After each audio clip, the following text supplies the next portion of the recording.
on this bird box that we have up here on this roof line, we only have we have 34¼ inches, so we're able to use one straight piece.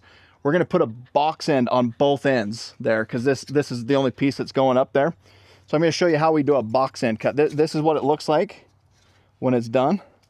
That's the box end there from both angles there. So I'm going to show you how I make this cut.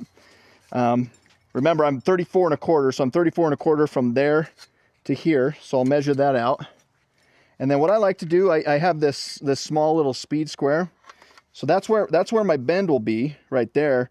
But then what I do is I got my mark there. I just use a point of reference. So I have that mark, and I'm going to go to right where that lines up where these teeth are. You can barely see that there. So that's where I'm going to mark it. And then I cut that piece off. And then to make the box end, what I like to do is I've already snipped it already. I got ahead of myself here, but I snipped just straight across right there. And I snipped straight across right there. And then what I like to do is I'm going to cut from this end to there.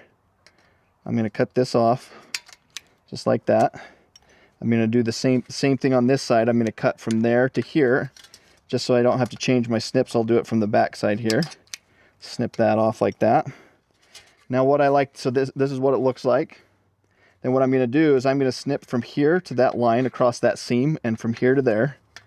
So just straight across right there. Okay. And then what I like to do, some people I've seen, they cut these little tabs off and then they just fold this over. I like to leave those tabs on there, and I'll show you why. So I take these pliers here.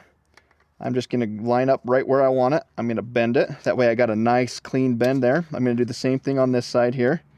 Get my pliers right on the edge there. I'm going to bend that over. Okay. And then now I'm just going to fold this over where my line is. Okay.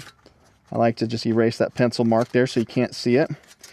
And then I like to take my pliers and I like to just kind of pinch it and then kind of force it down this way just a little bit so it pushes those seams together nice and tight. So here, and again, I'm going like this, just slightly, very subtly. And now, the reason why I left those tabs in there, if I didn't leave those tabs in there, I'd have a little subtle gap right here on both sides. But by leaving those tabs, it closes in that gap nice and neat. So when that goes up on when it's installed up there, it's a nice, clean, closed box end. So that's how you do a box end cut. That's how I do it.